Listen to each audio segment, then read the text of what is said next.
শ্রমিকেরা সারাদিন খেটে যাচ্ছে, না খাওয়া দাওয়া না কোনো কিছু বিশ্রাম।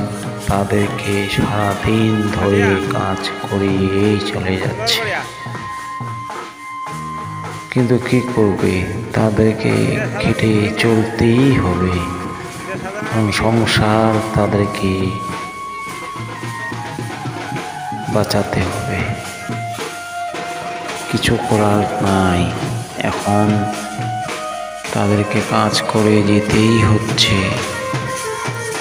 আলু উত্তোলন করার পরে তারা জল, মুড়ি, চিড়ে এসব কিছু খেয়ে নেবে। কাজ করেই চলছে। রৌদ্রের ঝাঁসালো রৌদ্র, কিন্তু তাদেরকে কোনো কিছু হয় না। কিন্তু এরপরে তাদের বাড়ি যাওয়ার পালা। বাড়ি যাওয়ার সময়ও তাদের শান্তি নাই জীবনে। এখন একটা গাড়িতে 50 জনের ক্যাপাসিটি, কিন্তু সেখানে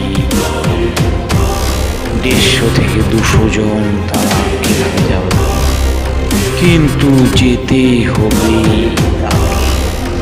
বাড়িতে যেতে হবে। বাড়িতে গিয়ে তাদেরকে চাল নিতে হবে, যেতে হবে বাড়ি। যাচ্ছি আমি বাড়ি।